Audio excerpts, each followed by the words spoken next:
لیکن درود کی توفیق ہر ایک کو نہیں ملتی. درود کی توفیق ہی اسے ملتی ہے جسے چن لیا جاتا ہے. یہ عمل ہے جو رب تعالیٰ اور اس کے ملائکہ درود بھیجتے ہیں. ایمان والوں کو حکم دیا گیا، مگر کام دیکھیں کتنا بڑا ہے، عمل دیکھیں کتنا بڑا ہے.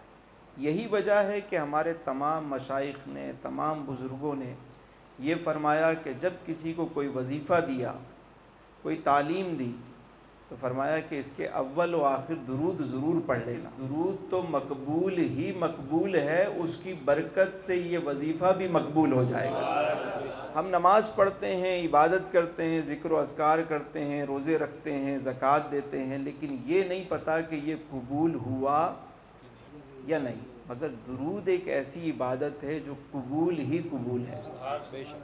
ہم یہ عرض کرتے ہیں کہ اے اللہ ہمارے آقا کریم پر تو درود بھیج. ادھر رب تعالیٰ یہ فرما رہا ہے کہ اے ایمان والو تم درود و سلام بھیجو. رب تو ہمیں حکم دے رہا ہے کہ تم بھیجو، اور ادھر بندہ عرض کرتا ہے مولا تو بھیج. کہ ہم یہ عرض کرتے ہیں کہ مولا تو بھیج، اور خالق کائنات فرما رہا ہے کہ اے ایمان والو تم درود بھیجو. یہ کیا بات ہوئی کہ جب حکم دیا تو ہم درود بھیجتے نا.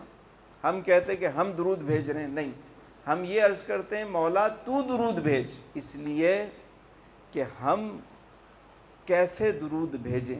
انسان کتنا ہی اچھا کیوں نہ ہو، وہ بشر ہے، اس سے خطا ہو سکتی ہے. اور اس نبی کی شان جن کا مقام تو بعد از خدا بزرگ توئی قصہ مختصر، وہ مقام تو اللہ تعالیٰ فرماتا ہے بندے بس تو التجا کر دے میری بارگاہ میں اور میں درود بھیج دوں گا.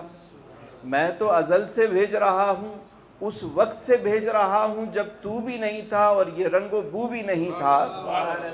بس تو میری بارگاہ میں تو چاہتا ہوں کہ تو جب میری بارگاہ میں التجا کرے تو میں تیرے 10 گناہ بھی مٹا دوں، 10 درجات بھی بلند کر دوں اور تیرے لیے بخشش کا پروانہ کر دوں.